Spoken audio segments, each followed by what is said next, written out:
we've got to get superficial for a second, because I think the other part of what you were known for, in addition to your creative arrangements and your vocals, I think it happened during Dolly Parton week. You got a side part in your hair. I liked your haircut. And suddenly you went from like average guy on the stage, or even back in your auditions, like sort of strange red streak and soul patch, to total cougar bait. I gotta say that again, to total cougar bait, because articles have been written about this and people on our message boards talk about it. We've seen signs Cougars for Cook. And not to be a cougar or anything, but I actually had a dream last night where we kind of made out. You were a great kisser. Thank you so much. Just, I love your wedding ring. Should I go? I don't know.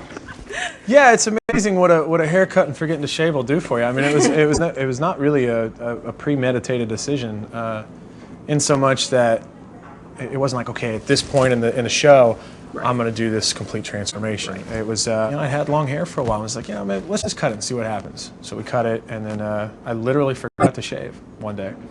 Is really what it comes down to. Accidental cougar bait. There you go. Happy accident. Right. Hey, accidental cougar bait is still cougar bait, so it's all good. And you were willing to take some risks with fashion on the show, which I think we agreed that it was kind of a dull season for fashion. And you were not afraid to dress, like a rock star. The pink tie with the black vest, or the gray jacket with sort of the red embroidered detailing. You can tell I obsess over these things a little too much.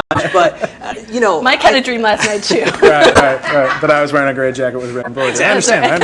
Don't get me in trouble here. Yeah. But did you think about that at all? Were you like, I'm going to dress like a rock star? I actually, I did exactly what I was told not to do, which was dress for the song a little bit.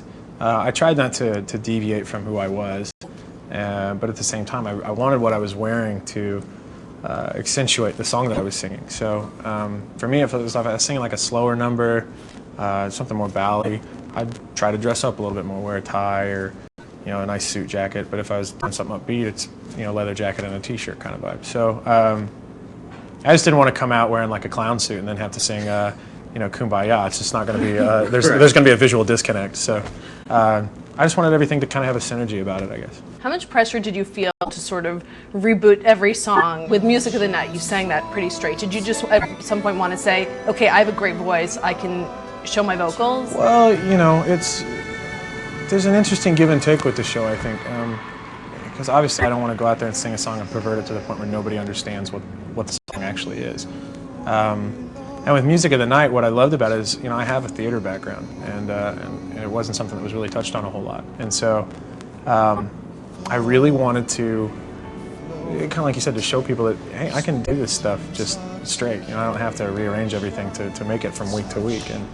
And that was actually probably the most fun I had, at any point in the show, just because I knew people were thinking that I was going to rearrange something, and then the one that did it was Archie, and then I just kept it straight. So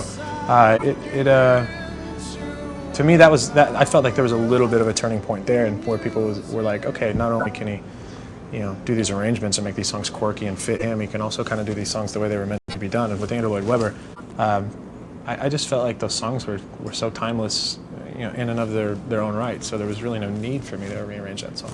Is that tough? Because it did seem like at a certain point, if you didn't rearrange it, you got maybe a little bit tougher critiques from the judges. Like they wanted that every week from you, and it was like if you sang a song the way it was originally written, it was like, wow, Well, I mean, it's tough because obviously you want to come out of the gate every week and have the judges say nice things. That's always the goal, but it's the bar I set for myself, I guess. So you can't win every one of them. Like my goal every week was just don't take last, and if I could do that, then I'd be all right. So that's pretty much how I attacked it. I never really lived or died by what the judges said. It wasn't something that really bothered me. It actually bothered me more when they would say things about other contestants. There were some weeks when Saisha I just thought would kill a song. And then the judges would say something negative, and I'd be backstage just like, are we hearing the same thing? Like, what are you paying attention to? One woman is just too much.